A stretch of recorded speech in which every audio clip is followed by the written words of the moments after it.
In a world where change is the only constant, Choumil stands at the forefront, guiding title professionals to not just grow their businesses, but to master the art of innovation.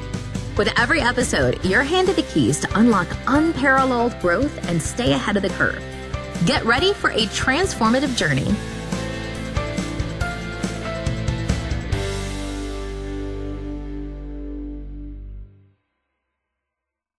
Hello, everyone, and welcome to the Title Agents Podcast, where we bring you expert insights, actionable strategies, and the latest trends shaping the title industry. I am your host, Choumil, CEO of Alltech National Title. Today, we're diving deep into RESPA compliance, your favorite, regulatory updates, and best practices with one of the foremost experts in the field, the man, the legend, Marx Sterbcow. Get ready for a conversation that's packed with knowledge to help you stay ahead of the curve. Let's dive in. Welcome, Marx. How are you? Doing terrific, Mo. Thank you for having me. I appreciate it. Thank you so much for taking the time to do this. That means a lot, and appreciate you shedding some lights on the latest what's going on in RESPA compliance and all the action, all the what do you call them, the fines and that's going on in the industry. Yeah. It's been a quiet couple of years, it seems like, right? So let's start. Let's dig it right in. Marx, can you tell us a little bit about your journey? How do you get started in law, and what led you to specialize in RESPA and the title industry? Those are excellent questions. I'm going to go off the cuff here. So I grew up, I guess, kind of this longer story. I grew up in New Orleans. My father was in the real estate brokerage business. Then he ran and owned one of the largest real estate brokerages in the country. And they had a mortgage operation, a property and casualty division. He was the first person to advertise on the internet in the real estate industry back in 1988 on a system called Genesis. So before CompuServe, before Prodigy, before AOL. Wow. A long time ago. So it was actually kind of like a third brother to me. Just because the internet, and my brother and I, because my dad was constantly on using technology, and he was really far ahead. Even today, some of the stuff that he implemented. But I did that. Went into to law school. Just kind of knew I wanted to go into law. Where'd you go to law school? I always ask this question. I went to law school at Gonzaga. So all right, I went. I didn't even know I applied. I don't know how I got in, but I remember getting the acceptance letter, and I go, man, I got into Gonzaga, and then I'm getting a scholarship too. Wow, it's your charm, Marx. Yeah, I'm like, where is this place? I've never heard of this place. So they notified me that I needed to acclimate myself to the Northwest, because it's in Spokane, Washington. So they said, listen, you're not going to start in the fall with the rest of the students because you're not used to the Northwest. So you're going to be part of our diversity crew, and we're going to bring you in with all of the other diverse candidates from across the globe. And so we started in the summer program to get used to Spokane. And it was such a unique experience. We had, I had Inuits, I had people from Thailand, I had people from all over. And then there were three of us from the South. We had three white Southern guys from the South, one from Huntsville, Alabama, another one from out in South Carolina. So it was kind of the three oddballs with just really this mesh of people. It was the learning experience for you. It really was. It was awesome. So I did that, graduated from there, then got my my LLM in real estate law. It was John Marshall School of Law. There were two LLMs in real estate. It's now the University of Illinois at Chicago. And what can you what does LLM stand for? Just for those that may not know. I don't know. I don't know what it stands for. It's like a master's degree of law. Okay. So threw that in. But I did that. And during this process, my dad had asked me to come back to New Orleans to help him with a technology piece. And I had set up my own law firm right after law school. We landed two massive billion-dollar projects in Miami right out of the gate, which was unusual. And and he asked me to also come and help set up this technology stack that he was building. So part of the technology stack is he wanted to make the brokerage, the front end and back end of the brokerage, completely paperless, and have it integrated in with our mortgage operation, our property and casualty agency. And he's like, and I need a title company built too. And so I'm like, so you're throwing me into the mix here to start a title company, kind of sight unseen from scratch, and then help build a technology platform. I'm like, okay, this sounds like a fun project. So I did that for him, kind of that was I think he calls it his prepaid legal fees. So I did that for a number of years. In 2003, we integrated everything together: mortgage, title, P&C, the brokerage, and allowed consumers into the transaction platform. So we were 100% paperless back then, which was really no one else had done it. That's awesome. And it was fun, just learning the different experiences. With that, there were a lot of RESPA pieces that were in play that you had to, the cost allocations here, and we're dealing with technology, which really no one had really thought of back in 1974 when RESPA was developed. So it was kind of on the cutting edge of trying to do cost allocations and making sure everything was priced right. And at that time, I reached out to some folks at HUD, Ivy Jackson, Bart Shapiro, for guidance because they were in charge of the RESPA division. And I'm like, look, can I allocate it this way? Can I allocate it that way? And got to be good friends with them. And if I had a question, I could email them at 11 o'clock at Saturday night, and I'd get a response by 1 a.m. It was just a really unique experience dealing with the regulators. So we put that in place, and primarily for a couple of reasons. One, we had seen what Hurricane Andrew had done back in 1980, I forgot the year, 1992, and how it destroyed Homestead, Florida, and there was a couple of large real estate brokerage in there called the Kai's Company. And so we had done a lot of research to make sure that if a hurricane had hit, our operation, which is based in New Orleans, we don't want to go down. We want to have duplicate sites, mirrored sites all over, and we don't want to go down.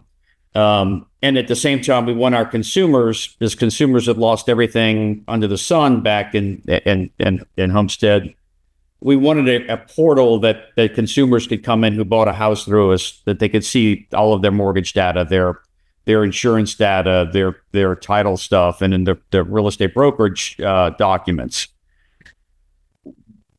We didn't foresee Hurricane Katrina and Hurricane Rita a week after that, kind of coming in and disrupting it. And when we did that, our system never went down. We were the only company that had everything up. I think we were down for approximately 1 hour right after Hurricane Rita hit, because we had our mirrored site in Lake Charles, Louisiana, and we were in the process of moving it to L3 up in Kansas. But for that 1 hour, we were down. But other than that, we never went down, none of our operations. And we were kind of on the forefront of really kind of helping get the city back up and running at that time. It was a very unique time, but it was really cool. The agents used our platform system. I think it was, we had about an 80% adoption rate of our platform where the agents used it more than 3 times. So, I mean, it was, at the time, over 1,000 agents. So it was an incredible adoption piece. The consumers came in, they loved it. Unique part is when Katrina hit, as just like Homestead, people lost everything. And during that process, we went in and told the consumers where they could find their insurance documentation, who their insurance agent was. So it was things like that that really made that transaction post-closing a lifesaver for a lot of people, because a lot of people didn't know who their mortgage company was, who their insurance company was. They didn't know where to turn. And luckily, we had that repository. So we did that, and then I did that till about 2008. During that time, I learned a lot about RESPA, and then I got to be good friends with Grant Mitchell, who actually wrote the RESPA regulations for HUD, or wrote a significant portion of those, and then got to know Phil Shulman really well. Love Phil to death, and Jay Varon, and another legend. And you got to meet the whole kind of. It was a small, very small crew. Paul Schieber. I'm sure I'm missing one or two others. Loretta Salzano, Ryan Levy. So I got to meet some of those folks, and at the same time, I got to go to the Realty Alliance meetings and just different things. So I got to see all the different angles of the real estate brokerage business, the property and casualty insurance side, the mortgage side, and the brokerage. So it was a really unique experience where you're learning how everything interacts and intersects, which most people don't. They weren't lucky enough to have that sort of experience. I was extremely privileged in that case. So I learned quite a bit, and then it feels like, you need to get into RESPA. You'd be great at RESPA. So I'm like, well, Phil, I don't know anything about RESPA. He says, just listen to me, and you can just wing it. So that's what I did, and here I am today. Did he tell you a joke while at it? That's right. There were several jokes. That's great. That's so the Sterbcow Law Group has earned a reputation as a leader in this space. And could you share the story behind founding the firm and your vision for its role in the industry? Besides Phil kind of twisting your arm. Yeah, I mean, he was definitely a mentor. I mean, a lot of these folks were mentors in the business, and I think from Sterbcow Law, I had before Sterbcow Law, I had another law firm of the Sterbcow Weiss and Ortiz, and we had an office in Miami and Chicago, with Seattle and New Orleans, and it was just it was a lot of moving parts for all that, and I kind of made a strategic decision. I don't want all that. I just kind of want to concentrate on myself and be able to do some things without. I don't want to be in the real estate brokerage space. I don't want to be kind of, you just got the job as your dad, and I really kind of wanted to blaze my own path. And so I did a lot of the work at Ladder and Bloom at the time for effectively for free for I think until last year. I think I finally got some minimal salary, but it was all basically paid work, and it was a lot of work. But I enjoyed the RESPA part because of the technology aspect of it, which it was kind of fit into what I kind of liked in law, and as well as the industry, and started my own firm, and I based out here out in New Orleans. But I think you're like on the road most of the year. Yeah, that was pretty much it. And I think because of the experiences that I had, other brokerages, other lenders started hiring me, and it just kind of ballooned and went cuckoo for Cocoa Puffs after that. So I mean, it really has gotten to the point where it can be a little overwhelming at times. Like I started wearing, I mean, it's really been kind of shocking to see how fast it's grown.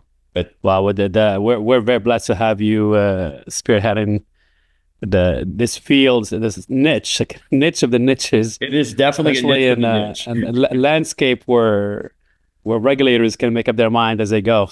It's like a minefield.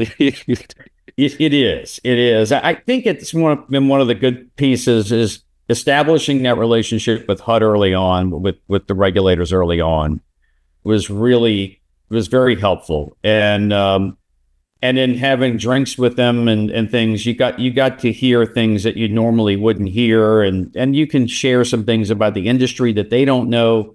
So it kind of makes it a little bit of a collaborative piece there. But once they get to know you, once they trust you, and they realize you're not out there to take advantage of people, which was one of the things after I left Ladder and Bloom, or left the operation, I did a bunch of RESPA class action lawsuits and against the industry, because I did see some abuses out there. So I think that also kind of helped too with the regulators, is that it wasn't so pro-defense, that I also saw the other side of consumers and where there were abuses.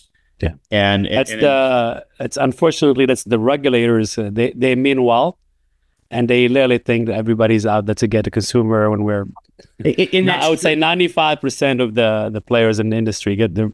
I would agree with that. I would say probably 98% are fantastic. You have 2% that are problematic, and out of the 2%, it's the 1% that are real troublemakers.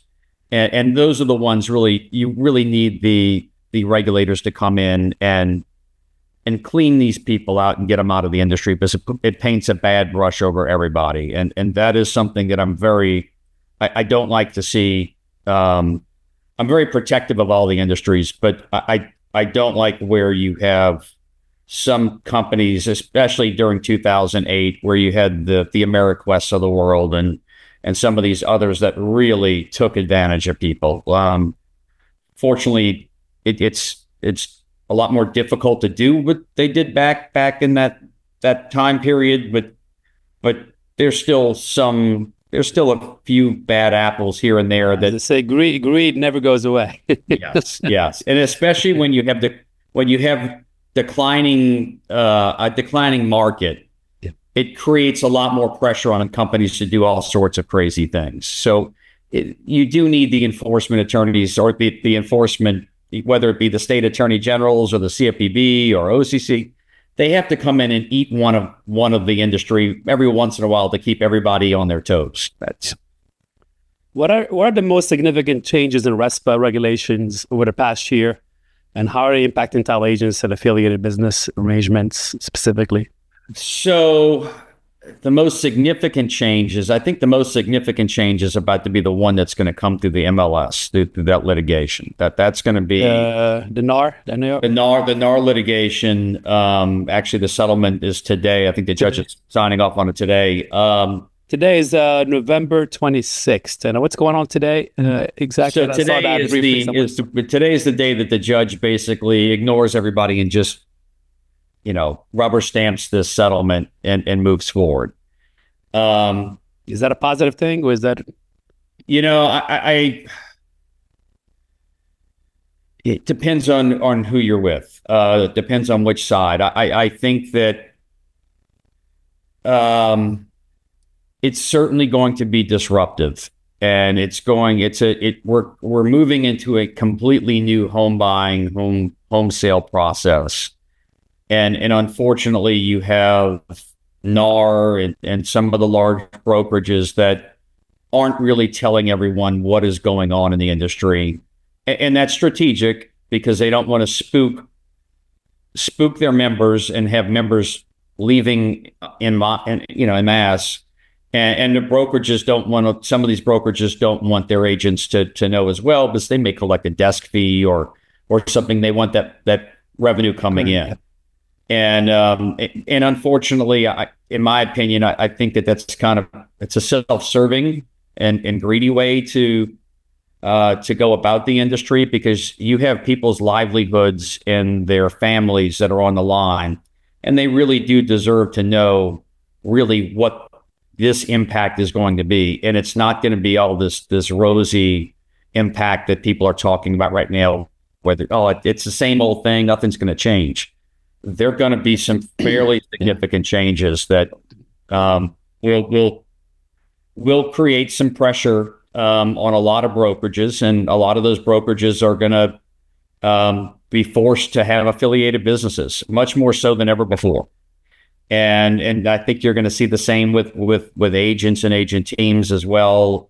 There's just going to be a massive and dramatic increase, and I've already started seeing it, but I think when these changes hit, and my conservative timeline is, let's say, 24 months. I think it's between 24 to 36 months from now. It could be quicker, but I think that's when we're going to see some real movement in the industry for some of the larger brokerages to shed themselves of liability and to adopt this new model. which I've been preaching, and also our team is preaching to all the Asians, like what you exactly said. People think it's if you dig your head in the sand, things will just be just fine. Like literally, they're so oblivious, or either on purpose, or just they don't want to know what's coming. They're definitely going to put a pressure on the commissions. I think the estimate 20-30% at least, like a compression of the commission, especially the buyer side. And it's always shown in the quarter. It's always shown in the earnings, like of the public companies, like the last quarter. Yeah. It's already going to compress. Well, I think where you're going to see it is there's going to be there's a tale of two brokerages. You have brokerages that are heavy on the buy side, representing purchasers. You have brokerages that are heavy on the listing side. Let me give you the financials of it. So this is from Steve Murray's numbers from a couple of years ago. The average real estate brokerage per transaction, or their profit per transaction pre-tax, depending on the region of the country in which you're located, is between $250 to $450. So that's what effectively a 6% commission, maybe a hair below that. But when you start compressing that commission, now all of a sudden companies start going out of business because they are living on very small margins because they've given the ship to the agents. Yeah. And so the agents are making these real big, heavy split. I mean, they're making all the money. The brokerage is basically... It's a flawed model. I've been saying that for years. It is. And I think that's one of the things that you're going to see come out of this is they're going to have to change the commission splits. There's no question about that. But it's also going to force a heck of a lot more affiliated business arrangements for these companies to survive. And to put it in perspective, in 2008, at the height of the downturn, out of the top 100 real estate brokerages in the United States, 98 of them lost money. So we were one of the ones that did not lose money in 2008, and that's because we adopted all the technology. It shed a lot of costs out, but outside us, we were really kind of an anomaly there. There were other brokerages, very large brokerages, including one in your neck of the woods, Teton, that was an independent. I remember he was telling me he was losing around $3 million a month, but he was making up for it on the ancillaries to be able to make payroll and pay for office leases and printers and copiers and the other stuff. There was another one, a very large one up in the Midwest. He told me he was losing about $8 million a month out of his operations. Those are big dollars. I mean, there's a lot of overhead and training and things that people don't really account for, that where these costs for brokerages, that you need to operate a brokerage. So this consolidation is gonna certainly impact these folks. What I see is, I think there's kind of an infight right now between the buy side brokerages and the listing brokerages. The infight right now is, do we pull out of the cooperative compensation rule completely? And we don't share commissions. We don't offer commissions to the buy side. Now, the other side is we want to keep the clear cooperation policy in place at any and all costs, because if we lose that, our broker, we might as well shut the doors down. So I anticipate, and there's been some media coverage on it a little bit, where Compass and Berkshire versus Keller Williams and the Remax or EXP in particular, where they're fighting each other. Compass and Berkshire, Anywhere, they have a lot more. They're heavy on the listing side. I think with these changes, the model is going to be he who controls the online real estate is going to control the model. Yeah. So in that online real estate is the listings. So the That's more why, I'm sure you're familiar. CoStar went all in and spend billions of dollars to control that listing. Yes. I think the loser is going to be Zillow because their whole model is based on buyers. Yeah. Because people don't even, that name is not even mentioned. CoStar, nobody even think of that. $2.6 billion is what they invested into analytics, reports, and AI. And so when you have CoStar that who will, in all likelihood, control the entire real estate market sphere from a data perspective, when they also own apartments.com and they also own LoopNet, you're talking about commercial and apartment data.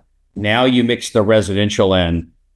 There is not a better repository anywhere of real estate data than what homes.com is accumulating. And their model is smart. You're listing your lead. So it really cuts out the referral brokerage model for buy side, because what is a buy side commission worth now? I mean, a lot of these sellers, you're already starting to see it, especially in higher priced homes, where they're not offering any money as compensation at all to the buyer's real estate agent. And I'm hearing that more and more, especially the $3 million and up category. That's going to start trickling down over time. It's not going to be all overnight, but it's going to trickle down. What I do see, in addition to homes.com, and I'll talk about that one in a second, is the part where you have lists of buy-side agents. You're seeing a lot of buy-side agents now migrating to become listing agents, because the smart ones see what's taking place in the industry. And at the same time, you have listing agents that are creating listing agent teams or large listing agent teams.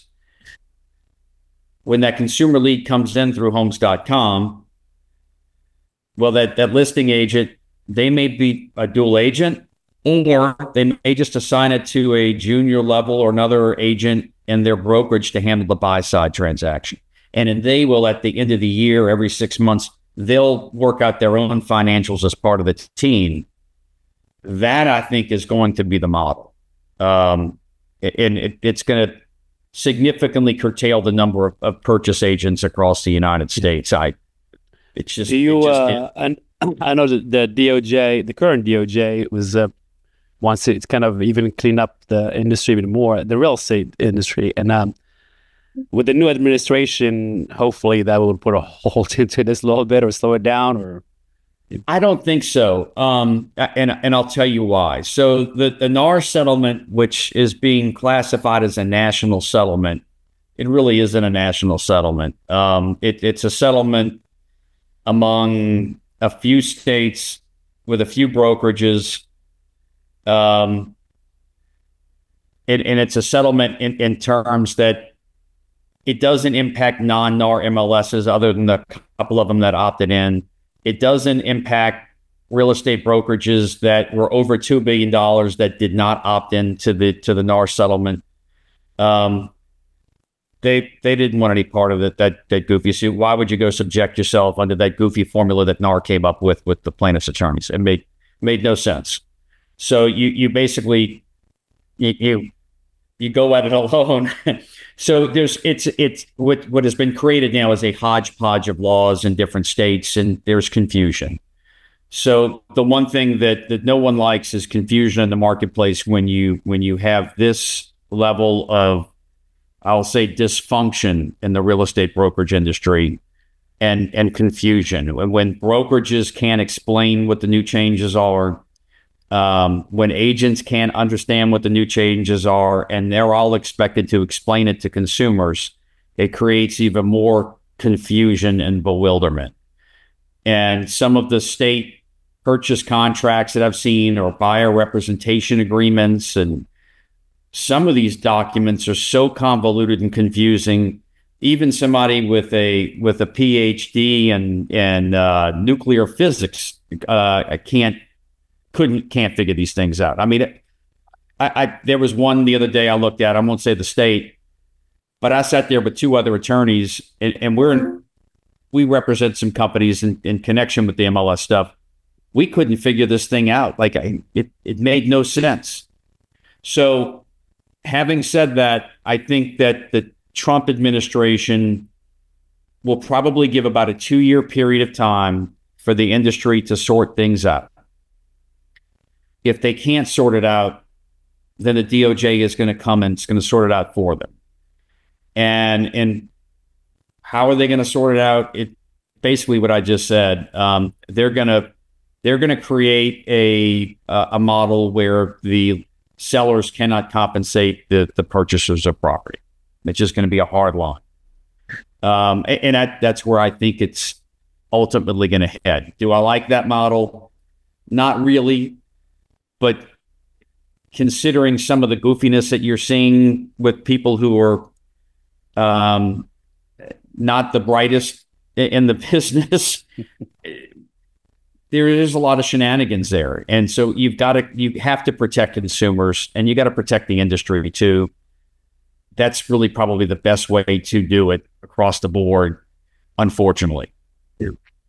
So let's shift back to the title industry again, and now we have the RESPA to deal with. Now we have state general attorneys to deal with as well as another layer, and specifically like the recent enforcement in DC that affected a couple of my friends in the industry that I know they're totally upstanding guys and do things the right way and work with you, which is like the best of the industry. And can you shed some light on what happened in DC and what other AGs and different states are planning on doing?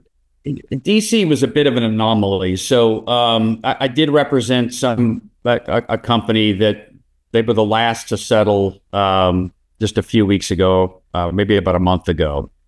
With DC, I was not part of the original four, the Allied, the KBS, the Modern, or Union. But I know exactly what took place with those. So I would say that the Attorney General, when they were first looking at this, they were looking at it from a RESPA perspective. And so with my client, I'm like, these guys have done everything above and beyond. Like, there's nothing that they have to worry about. Like, they are probably the cleanest I've seen anywhere. And I think and then my client's case, I think they had about a little over 30 agent investors. Well, some of them weren't even agents. Some of them were just business, like lawyers for different firms and stuff that had invested in. I think it was $235,000 of initial capitalization for a 25% ownership interest, which that's for 25%. I mean, they put a lot of money into this thing. It had staff, it had employees, it had a significant amount of outside business. They did their own work. They didn't rely. They really, the consumers had the option. Their pricing was average in the marketplace to below average. So I think in my client's case, their pricing was actually, when you include both, their pricing was below average. With all this said, the state attorney general in DC, I don't think it was really about affiliated businesses. In fact, I'm confident that the enforcement actions weren't about affiliated businesses. What the enforcement actions were about is the high cost of title insurance in the District of Columbia. And if you saw Brian Schwab's press releases, he kept talking about that. It was all about the high cost of title insurance. So, and DC, Schwab is the Attorney General in DC, correct? That's correct. So, as you know, in DC, the insurance, there's a rating bureau in DC. So all of the title insurance underwriters, their insurance policies are all the same price for the most part. And so there is no difference if you went to Fidelity versus First American versus WFG versus TRG. Everybody's the same. So from that perspective, you're not going to see fees being inflated or not. If you do see it, it's going to be maybe on the company that's doing the escrow and settlement. So, I think most of the companies, I think 3 of the 5, I think were title issuing only. And I think the other two of the 5 were full title agency. And the title agency ones certainly, their fees were average. They weren't higher than everyone else. And I know we had done a spreadsheet. I think we had like close to 90 companies in the market, the largest companies in the market. We did cost comparisons and stuff. And I'm like, well, consumers are actually saving money using these folks. There's no required use, and it's very optional. In fact, with mine, the capture rates were significantly low. I think the capture rates are maybe around 13%, 16%. I mean, that's not really evidence of steering by any means whatsoever. So, having said all, kind of giving you that background, throughout the process, you had the alternative title insurance piece being pushed through on a national level. I'd be shocked and stunned if DC and the CFPB were not coordinating hand in hand together. I would say the likelihood of them not would be like lightning striking me right here, right now, with no clouds in the sky. So there was a lot of alternative pieces there. The reason that the title insurance premiums are so high in the district is because of the claims, and they are high. They're risky because it has the highest transfer tax in the United States, and that transfer tax, the folks that work at the office, at the government office there, that hand out the numbers, they often get them wrong. And so the title insurers are constantly having to pay out claims based on a lazy bureaucrat who just throws out a number and says, yeah, that's a number. You're not going to fix that. I mean, it's an issue that the industry can't solve. It's an issue that the government has to solve to get competent people in place. So that's really the true reason why the title insurance rates are so high there in DC. As the AG's office was going through this process, we provided them with a gazillion studies and research reports, which they didn't know anything about, and really educated them on the process. But they were bound and determined to come down the title industry for that national release to try and put pressure on the title insurance industry to lower their rates. So by doing so, they kind of they went after the affiliated business industry, which is low-hanging fruit for a lot of folks out there, especially for folks that don't like it. And when you have people that advocate to get rid of all affiliated operations, and you provide that to the regulators, well, that's great, but those regulators have their own little political piece to this as well. They don't really care about the little guy in DC that may not be, competitive in the marketplace. They care about a bigger political issue. And they really don't care about the consumers that much. They're looking for some talking points that they can get votes for.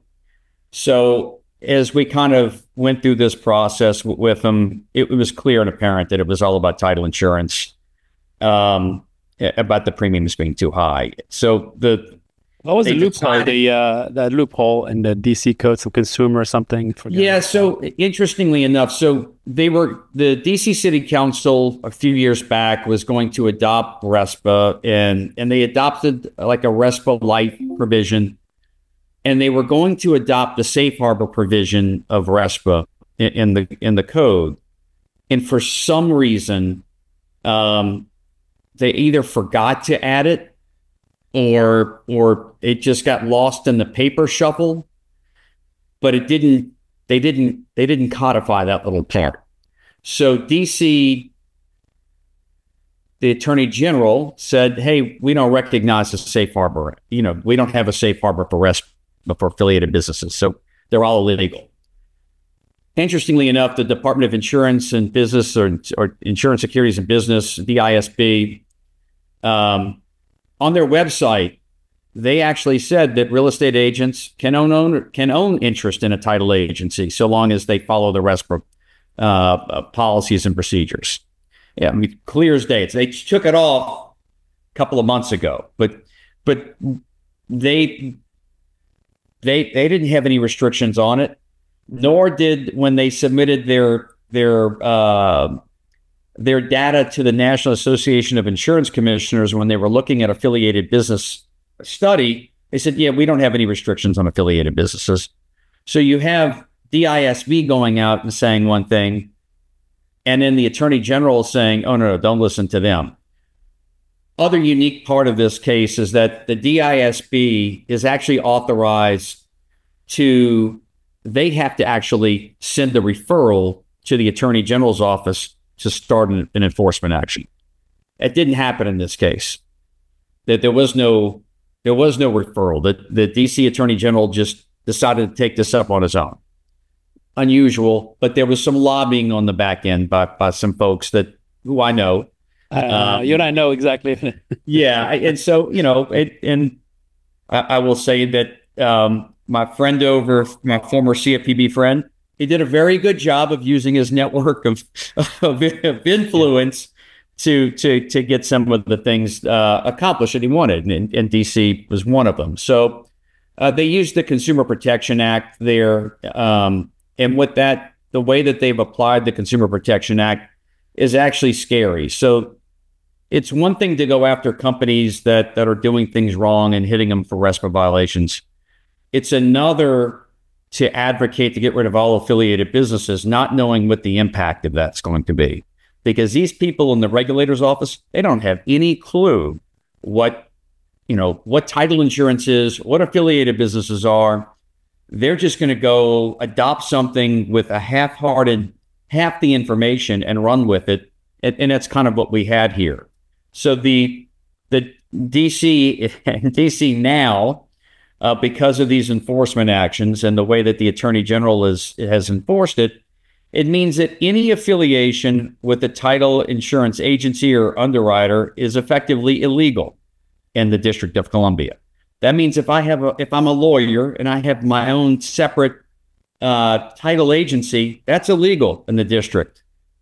If I'm a lawyer doing a title closing, yeah. If I'm a underwriter and I have a software system that I own, that is now technically illegal to be used in the same transaction in the district.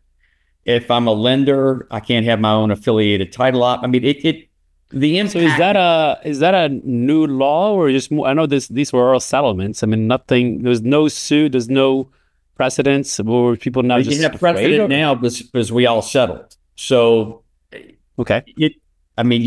So now now everybody is on their P's and Q's because now they have to do what we want to do business in DC. And there are a number of companies that have said, no, we're not going to do business in DC after this settlement. They lenders and some others, because they are worried about the Attorney General taking the same stance and going for a quick headline and extorting you for money, which is effectively what happened in, I would say, 3 of the 5 cases here. So two of the companies that they hit, Universal and Modern, they should have hit them. I have no issues whatsoever with DC going after them. They were clearly undercapitalized and not Universal. Not Universal. Union. I'm sorry. I want to make sure my buddy Dave. Yeah, Dave. I'm sorry, but no. Union and Modern were the two that were certainly not set up properly. It just certainly from the undercapitalization standpoint. So the other ones, what's the rule of thumb now for capitalization for a new joint rule venture? Of thumb is $100,000 minimum capitalization for one state if you're going to do this. And if you go in multiple states, you obviously want it to go higher. Those are the numbers that have been that I have been explicitly told by several state attorney generals, some folks at the bureau, and some others in the regulatory world. That's what they're looking for now. What are other some other states AGs that are kind of now everybody they see this precedents, and other attorney generals, different states may want to kind of make a name for themselves, or they could. I mean, I think that this one was so far out of left field that I think it's going to be contained to DC. Just the way that they've applied this Consumer Protection Act, and I don't see it if it's going to take effect in other states. New York would be one.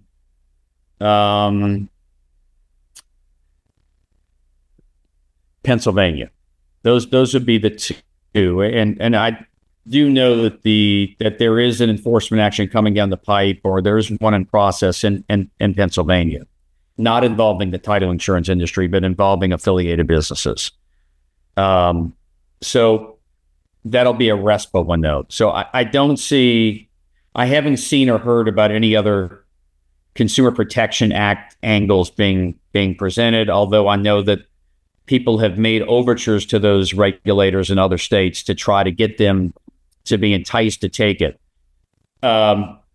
If a state is to take it, I would say it's probably going to be in a Democratic state. It's going to be in one of the blue states. I would not anticipate this at all in a red state. It pushes the envelope, and I'm talking about companies that are compliant and not, that are RESPA compliant versus the ones that are not RESPA compliant. I think it's just going to be DC. I think you will probably see an increase in enforcement in the next administration, primarily because the CFPB in particular has been settling a lot of cases lately. A lot of cases. They settled one of my cases, Townstone, a few weeks ago, and that they've been very busy settling as many as they can get right now, because they know that some of these cases that they were involved with are so over the top that they would have never gotten approved under anyone with a functioning brain. Is the word I would use.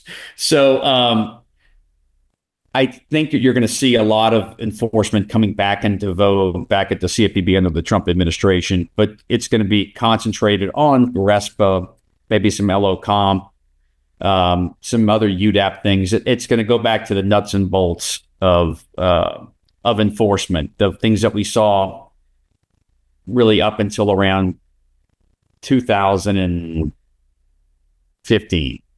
I think after 2015, we really started seeing the Bureau really kind of run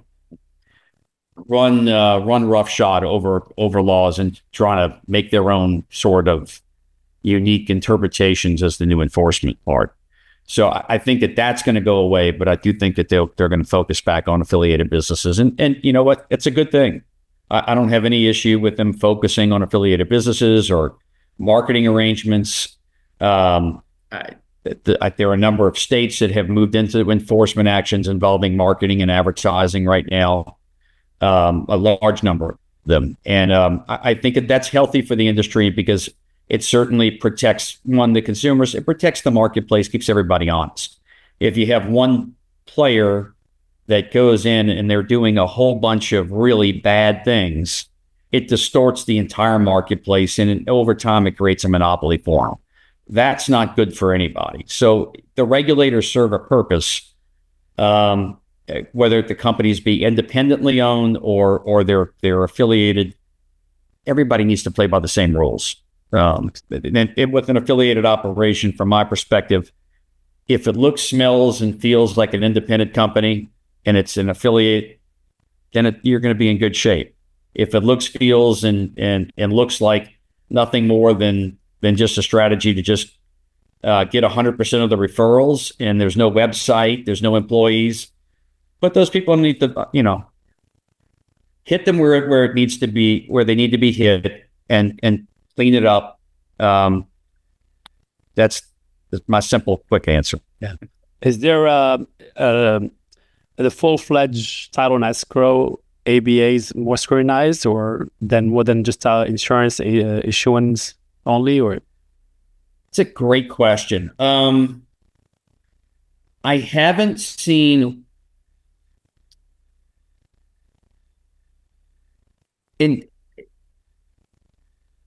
yes and no. I think some states there may be a little bit more of a focus on it. I'll use maybe in Arizona will be a great example for that of what's going on down there. They're having some enforcement actions. Arizona, if you don't know, Arizona was the wild, wild west of affiliated businesses, totally out of control. Not just for affiliated businesses, out of control across the board on everything. Everything was Texas size over the top over there. So it's like Florida now, kind of thing. Well, Florida. Maybe Miami, Miami. Sorry, yes. That's what I meant. I think it actually topped the Miami market, which is crazy, which is crazy in itself. But they got some really good regulators in there. The new director of real estate, or the new commissioner for real estate for Arizona, Susan Nicholson, and her assistant Mandy Pete, they're terrific, absolutely terrific. I mean, they're going in and cleaning things up. And they're holding the agents accountable. That's something that's rare. You normally don't see the agents being held in that. And for the most part, a lot of these real estate commissions don't have the enforcement authority to go after the agents. So I think that this may set a little bit of a precedent for other states to kind of follow what they're doing. And as I said, I'd put Susan Nicholson up there with Ivy Jackson and Bart Shapiro as far as phenomenal RESPA heads, or just industry heads. They're reasonable. They understand the business. They're not going to make it so complicated and convoluted that where they make up laws it's about protecting the consumer and protecting the industry, which in Susan's case, she came from that industry. So I do see some enforcement on that side from Arizona. Maryland, I think there's some potential offshoots from DC in a couple of cases in Maryland. I'm not sure where Maryland's going to go. They're not looking at it from a UDAP or Consumer Protection Act sort of issue. They're looking at it strictly from a RESPA angle. Virginia, no. New Jersey been very active recently in some different areas involving marketing and those sorts of enforcement areas. What about Texas? TDI is its own little world. So I've heard through the grapevine that TDI is starting to look at title owned or title agency only, or title issuing agent only models. Apparently that may be distorting a little bit of the marketplace over there. And so I could see them coming down hard. That would be a good place from what I'm starting to see. That would be a good state where you may see some things popping up. I don't have anything in Texas right now, but it wouldn't surprise me. The reason I brought it up is just the number one market in the country, and it is. I mean, well, Texas and Florida are both off the chart, and then was it South Carolina, North Carolina probably follows after that, Arizona. But those states in particular are some that they're certainly, there's strong likelihood of something coming down the pipe in Texas. Florida, I've heard some similar things where they are looking at some problem children in that neck of the woods as well. I haven't gotten any yet, but I'm sure somebody. No, the one thing I love about Texas is everybody's afraid of TDI, because it's a good thing. TDI is everybody plays by the rules. I love playing by the rules, and even level playing field, which is which is great. They'll use a Texas-sized belt on you pretty hard. I mean, with the buckle. So it's not a place to play around. Texas. There's some states you just do not mess around with. Texas, Nevada, California, Washington State, Oregon. Those states it's not a place to go push an envelope. So what are some of the most common mistakes title agents make regarding RESPA compliance, and how can they avoid them? Capitalization is probably is one of the bigger ones that I often see. And your rule of thumb, minimum 100,000. That's your rule of thumb. Yeah, that's my rule. Anything below that, I typically won't represent somebody if they go below that. I just don't want to. I know what's going to keep you safe, and I know what's not going to keep you safe. And when you go below that, I don't want to be on the hook for an E&O claim because you went below it. There's a, and I'm not the only one. I've talked to all of the other major RESPA attorneys. They're all on the same page on this $100,000 cap. We were just at RESPRO, the Real Estate Settlement Providers Organization, a few weeks ago, and I know we had Holly and Rich Chandriano, Holly Bunning, Trip Riley, Jeff Ehrlich. Who else do we have up there? We had Brian Levy, and I think there was maybe one or two others, and the general consensus was 100,000 across the board. I know we talked earlier about that, but I'm sorry, go ahead. I would say the other things that I see, affiliated business disclosure forms, that's the low-hanging fruit. Those are often screwed up, and those forms have to follow the model form. You can't just go make up a form, make up your own disclosure, include marketing information on there. I have this, I have some advertising agreement with this. None of that belongs on there. If you own more than 1% of an affiliated business operation, you have to have your affiliated business disclosure form, model language to the T. Don't go mess around with it. Don't make it a marketing piece.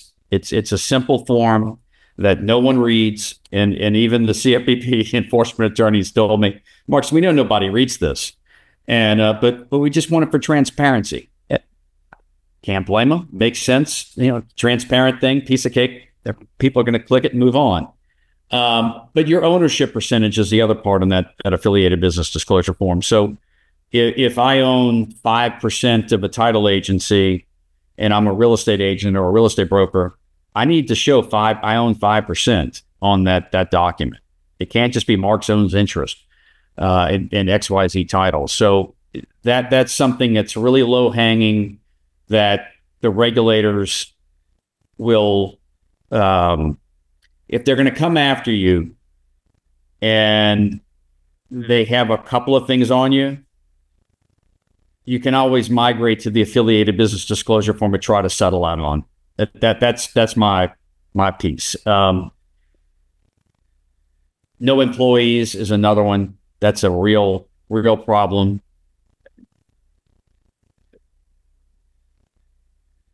Dedicated full-time employees. Let me say that. If you don't have a marketing and advertising budget, non-referral advertising and marketing budget to be precise. So the number I'm hearing from consistently across the country is 2% of annual revenue needs to go to non-referral source advertising and marketing. And if you're making $100,000, 2%, okay, that's in line. I don't. You're not going to quibble about it. If you don't get any business, but you still have that codified in writing, and you're allocating 2%, you're showing that you're making a concerted effort to go out and generate business. So if you don't generate it, if you're not getting the return on it, well, you can obviously change that up. But they do want to see that a strong attempt at that to mitigate any sort of, steering required use sort of issues that they could come up with. Yeah. I'm trying to think of another big one out there. performing all the services is the other one. I mean, you really want to make sure that your company is performing the services and you're not just ferreting it out to the parent company. But that's another low-hanging fruit. Kicking out members who don't send in business, don't do that. Actually, I like when you have people that don't send in business, because it just shows the regulator that, hey, we have some guy hadn't sent in business in 10 years. So you can't say it was all based on referrals. So it's a good protection, defensive thing to have people that don't, that may not participate. It's not a bad thing. If you have everybody that doesn't participate, that could be a bad thing. But certainly you want to have, you want to make sure that if someone isn't participating, you're not putting undue pressure on them or kicking them out because they're not. That's just not, you're going to get yourself in trouble. The other part's your pro forma. Make sure it's beefy. Don't have some pro forma with just a couple of line items on it. And then this, I'll steal this one from Chuck Kane. The E in email stands for evidence. The T in text stands for trouble. And I will say the S in social media stands for stupidity. So those three things right there will get you in trouble every single time. And no matter how, if it's even if it's a joke and you text somebody and you read it, well, you don't know it's a joke. If you're a regulator, you're reading it on its face value. So always remember what you're putting in print, and even personal between you. Try not to get too loosey on that. Where if it is loosey, make sure you go, hey, that's a RESPA violation. We can't do that. Just make sure you kind of clean it up. But the social media you can't clean up. Social media is one of the things that is triggering quite a few enforcement actions lately.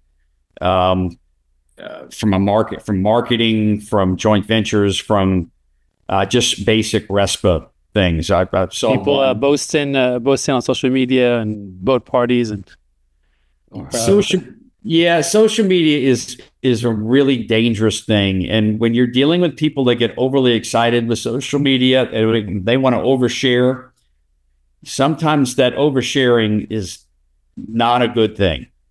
There was one years ago. I had somebody that had a pickup truck, and he posted. He actually donated. It was a Ford F-150. He gave this was his marketing plan. He gave the Ford F-150 to a real estate agent with his sign emblazoned on the side of it. So he's driving through town, and this lady can drive wherever she wants, selling her real estate with the loan officer's name on it. And the the real estate agent posted that to social media. So it was bad enough he was driving around town. Then she posted to social media. Well, that immediately triggered the regulators. 2 seconds. They're in on top of this poor guy. He's like, well, it's legitimate marketing and advertising. I'm like,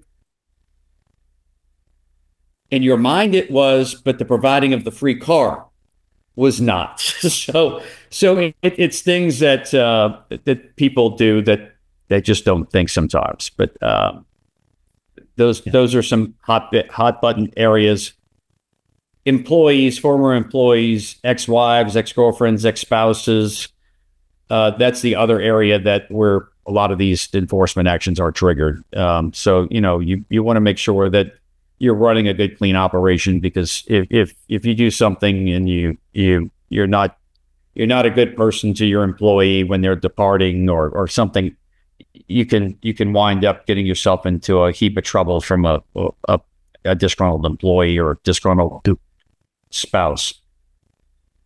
So looking ahead, what trends or changes do you foresee in the regulatory environment that title professionals should prepare for? I think the MLS lawsuit is going to be an interesting one.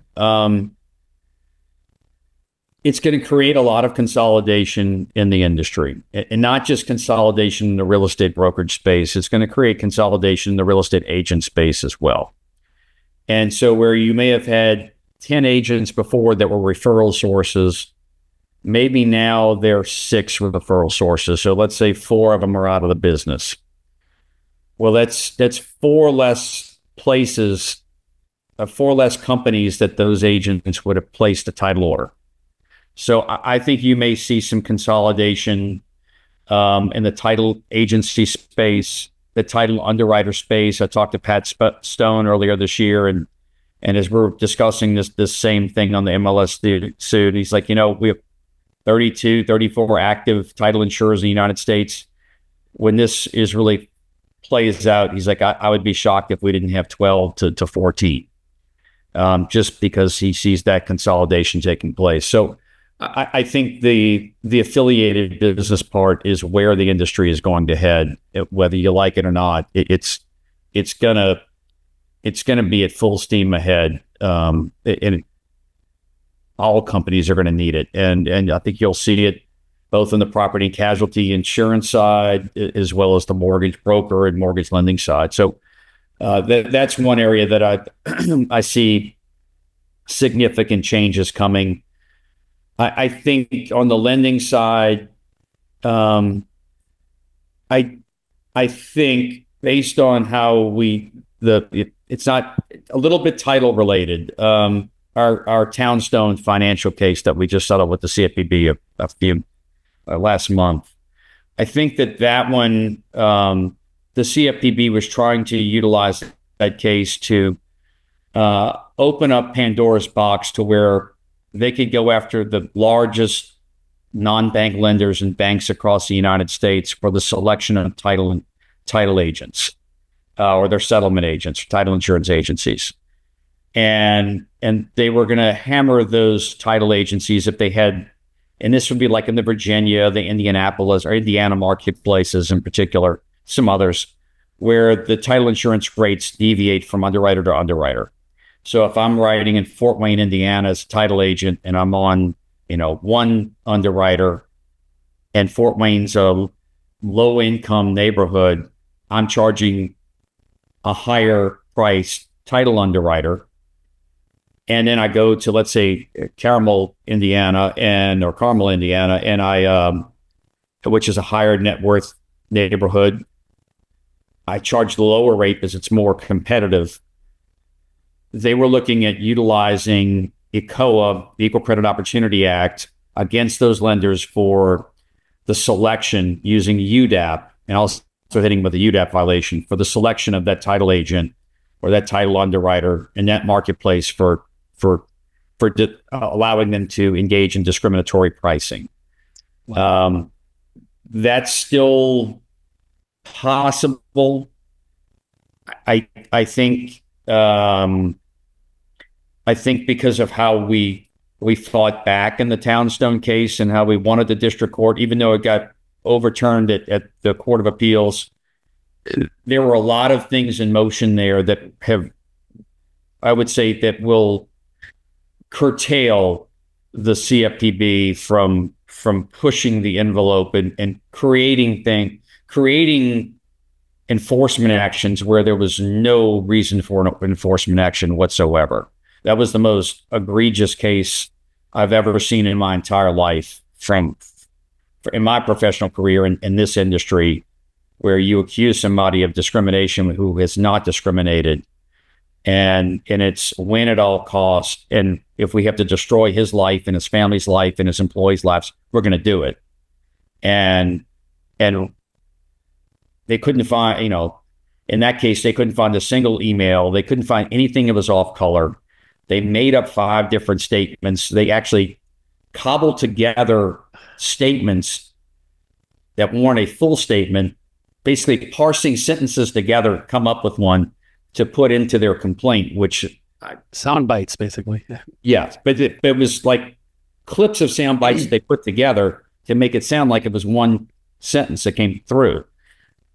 That shouldn't be allowed to happen. That shouldn't be allowed to happen. Do you think with Republicans in office and having the White House, the Senate, and Congress going to cut down on regulation a little bit, or by hopefully loosens it a little bit, or? I think that the Townstone case is a case that I don't think you've heard the last of. I think that we're going to have Senate hearings on that, congressional hearings on the abuses involved in that case, which will stun people at a level that it'll shock people when they really hear what took place in that. Just absolutely stunning what took place, from the enforcement side to the whole litigation part and how they achieved that. So, unfortunately, that case was approved under the Trump administration. The last, when he was in, Kathleen Kraninger was the one that signed off on it, but she was being pressured internally and externally to get a fair lending case. I think that this modern day redlining theory stuff, I think that the Trump administration is going to pull back on that. I think the DOJ will pull back on that, on some of that craziness. All that does is it just makes it more expensive for home buyers to buy a house. It adds unnecessary red tape, regulatory tape, and all I've seen is the disparity between African Americans and Caucasians. It's gotten wider because it's made it more difficult to get loans to folks. That's the government's doing. So, is there discrimination there? I'm sure that there is discrimination and redlining out there, but you can't just go pick a company to try to make something. It's just wrong on many levels. Yeah. What's the latest on the AOL attorney opinion letter? Do you think that's going to fade away? Or is that something that's going to get traction, or still more title agents to be prepared for whatever outcome that? Yeah, the alternative title insurance products. I am hearing that Freddie and Fannie are going to kill it. That they're not going to. There's just too much risk, too much uncertainty, too many unknowns, and there's a political. Let's just say that there was politics involved in that, where you had people that were in high-level political positions that may have been sitting on board of directors for some companies that helped facilitate. Exactly. So I think that is. I'm hearing it's not a question of when it's going to be announced or if it's going to be announced. It's just a question of what day it's going to be announced. Awesome. What resources or programs would you recommend to title agents to look into, deepen their understanding of RESPA and regulations and make sure they're compliant? To me, the absolute best place for RESPA compliance, knowledge, depth, whether you're an affiliated business or not, or even if you're doing marketing, is the Real Estate Settlement Providers Organization. There isn't a better organization anywhere in the country that really educates all facets of the industry. I've been going to it since 2003. What's the name of it again? The Real Estate Settlement Providers Council or Organization, Council, RESPRO, something like that. Oh, RESPRO, okay. RESPRO, yeah. Phenomenal organization. You can learn. Every time I go to that conference, I come out learning something new. And I can't say that about other conferences that I go to. And that's a strong statement coming from me. But it's great to hear regulators. It's great to hear other attorneys that feel it's a more relaxed environment. So you get a much deeper understanding of where the regulators are coming from and what they're seeing on the ground. You don't get that from a 50-minute session at XYZ conference. And October Research is another great one. Let me say that RESPRO and October Research are probably my two top conferences. When we started the podcast, you talked about your background and that with technology and how your father was one of the very early adopters of digital realm and digitized the mortgage title, all of that. I'm a big advocate of just innovation and going digital, not only just for for efficiency and also reducing costs. And I know lenders complain and moan as we do we're not making money, and how the margins are very slim. And it really shocks me how they're not pushing forward like the efficiencies and the cost reduction in post closing.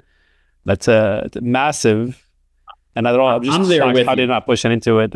Yeah, I'm shocked at that as well. Look, the system that we put in place in 2003, I saw one other system that came close to it. A Simple File had come up with something. I don't even know if it's still in use.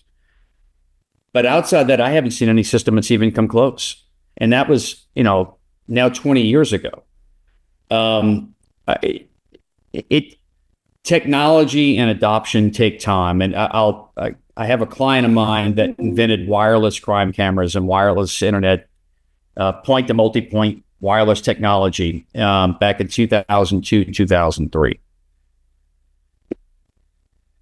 It took 10 years, maybe 12 years for that to get into the beginning phases of commerce where people started using it. Because the title industry, you have a lot of older folks. You've had a lot of people that have been in the industry for a long time that change is a disruptor internally to them. And I'm more focused on lenders. Lenders drive what we do. When lenders tells you this is how you have to do it, and people adapt quickly, they change the code. I think from the lender perspective, they're concerned about the data breaches. That's one of the data breach, and two, integrating in with their system. That cost a lot of money for these lenders to integrate in. So if you're on Encompass or one of these other systems, it's not free. And so while I agree with you, they should all be, incorporating this. The price point for this integration should be a heck of a lot cheaper than what's out there currently, because you only have a small number of players. You have a lot of people are trying to get into the space. There's capacity constraints that it just doesn't. I think that's probably the excuse that a lot of them use. But there are some that the ones that are growing by leaps and bounds are the ones that really have adopted technology deep into their operation. Like Rockets and Guaranteed Rate, they're way ahead of it. Loan Depot. Those three are prime examples. There's some others too. Prime lending. You've got some that are really heavily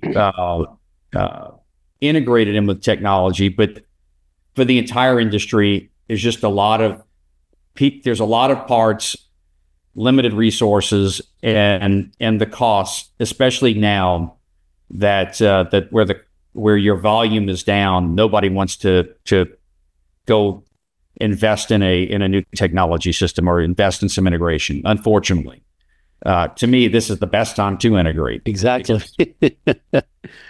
Looking back at your career, what has been the most rewarding or impactful moments as a RESPA attorney? My most impactful moment is there was a consumer that she was a client, she was a corporate client, but she had purchased a home and they stole her identity and basically defrauded her, didn't pay off her loan payoff proceeds, and she had no idea. And this was at the time it was the nation's largest private mortgage bank. I'll leave it that. I don't think I can say the name of it, but in conjunction with some other individuals, closing attorney maybe, or some others, they came in and destroyed her, absolutely destroyed her. She couldn't get a 6-pack of Budweiser on credit if she tried. Absolutely, she was working 2 full-time jobs, sweetest woman in the world. I didn't know how bad it was till she came into my office, and she brought her two young daughters, and the daughters came up to me, and they started crying. Well, I think she went to the bathroom or something, and they were crying, going, "Thank you for taking care of my mom. I know she's been under a lot of pressure." And so she came in, she saw them crying, and she realized, oh my God, they know what's going on. So we fought for 2.5 years, and one of the most disgusting and vile cases where the defense attorneys were going after her sexual preferences and how many men, I mean, just stuff that had no bearing whatsoever, but they were doing whatever they could to intimidate her to drop the case. I mean, everything under the sun, including calling her up and saying, "Hey, do you know where your kids are? Because we're watching them right now at school." So this was a big piece. And the company itself, I think at the time I think it was the HUD OIG was investigating for $2.3 billion worth of loan fraud. She was kind of the catalyst for that. We got her first settlement, and she was renting a room with her 2 daughters from a friend of hers. She couldn't get an apartment, and her car had just broken down, and she's having a tough time. So we went and bought her a car, put a big bow on it. And I told her, "Hey, listen, I'm going to pick your daughters up, or you and your daughters up, and I have someplace I'm going to take you." So we took them to the car dealership. I might choke up a little bit. And poor thing, and the poor kid started crying. I mean, it was that's awesome. You realize you did the right thing. So it was a case not many people. I'm getting chills myself. Yeah, it'd be a phenomenal John Grisham novel. It'd be a phenomenal novel, just that case. You should write it. I got to write operating agreements for affiliated businesses, but it would you can use AI now to write that book. So I could. Yeah, this would be the ultimate catch me if you can. Oh, wow. And things that you would in a million years never expect. The unexpected popped out. I mean, it was it was a wild. But that story needs to go and needs to kind of be out there. But that's awesome. So what keeps you passionate about your work, and what motivates you to continue advocating for compliance in the industry? It's a great question. I like to help the industry. I like to educate the industry, and I like when people I love seeing companies succeed. I love seeing people succeed. Like that to me is super exciting. And just helping them get off the ground. There's something about that kind of gets me excited. On the flip side, I guess it wasn't until the Townstone case that I really kind of got invested. Like that really just pulled out more of that fuel. Yeah. There was a lot of fuel for that case. Still is. It'll be till I'm probably dead. I can see it in your face. It was so over the top. Cases like that that I'll get every once in a while. They're very rare, but if I get a case like that, it just fuels me to one, educate people in the industry as to what's going on, and two, to kind of help them out. Now, you do have companies that do things the wrong way.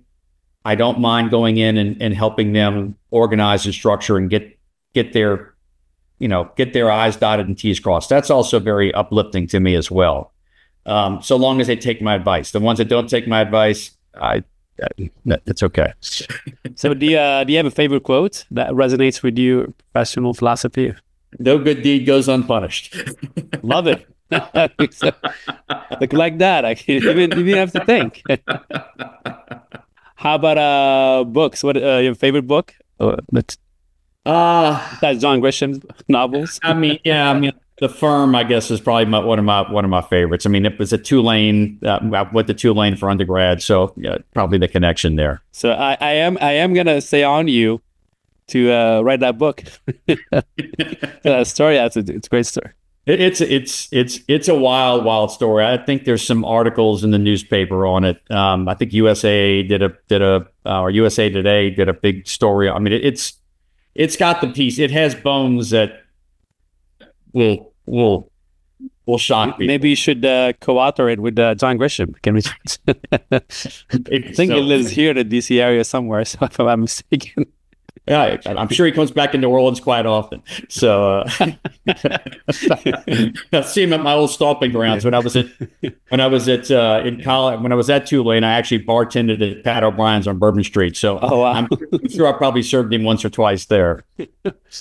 So we're getting close to the end of our podcast today. And do you have any last words of wisdom? Thank you. That's it. I mean, just keep, if no matter how tough the market gets, just kind of look around and see what the horizon looks like. And companies will get through it. I mean, I know it's been a difficult time for a lot of companies the last couple of years.